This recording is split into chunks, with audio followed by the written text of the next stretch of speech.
So it's time for a single page roundup of everything we did in chapter 10. So we learned 3 main tests. We learned a test for a mean, population mean. You can fill that in. It wasn't filled in the notes. And to test a population mean, we use the sample mean as evidence, right? That's the statistic we use.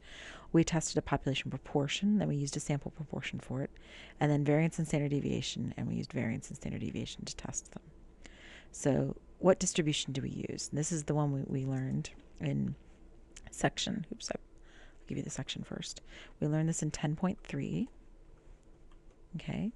What distribution do we use? It uses the T distribution, the one that was invented by the guy that works at Guinness. Okay. So it's a one sample T test is what you're doing here, because it's from one sample, unlike chapter 11, which will be 2 samples, and it's a T test. And the formula for the test statistic was, let me go grab it. There it is. It's T0, which was x bar minus mu 0. Notice sample means used to test the population mean, right? S over the square root of n. And sometimes you might have to find x bar and s using what we learned in chapter 3 with Excel. Okay. Then we also learned, and this is actually the first one we learned, so it's a little bit out of order here, but we learned 10.4, how to test a population proportion with a sample proportion. Remember the rigged jury example. So you took your proportion that you have minus the proportion you think you should have if the null hypothesis was true, and you test it. So this is using the Z distribution, aka, hold on, which is aka the standard normal distribution. Okay.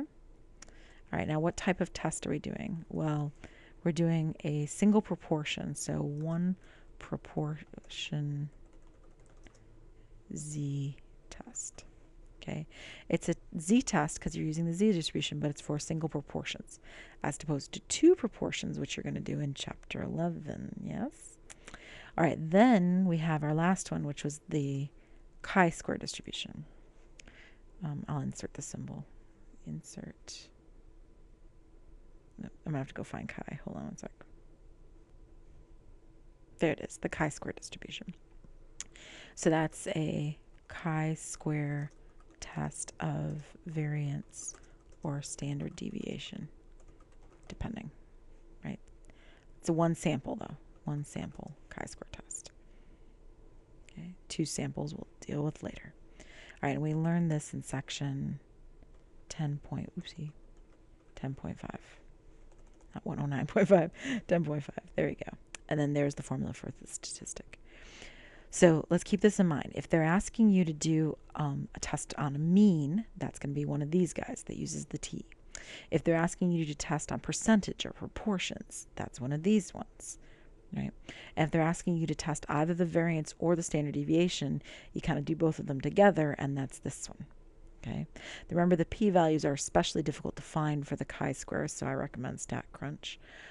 This test statistic can be a little bit gnarly to find for the proportion one. So oddly enough, the chi-square test statistic is easy. It's the p-value that's a pain.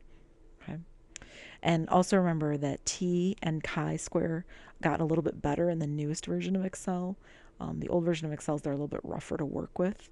So if all else fails, you can try to use StatCrunch. Except StatCrunch is really good for finding p-values. It's not so good for finding critical values. All right, we are done with chapter 10. I hope that helps.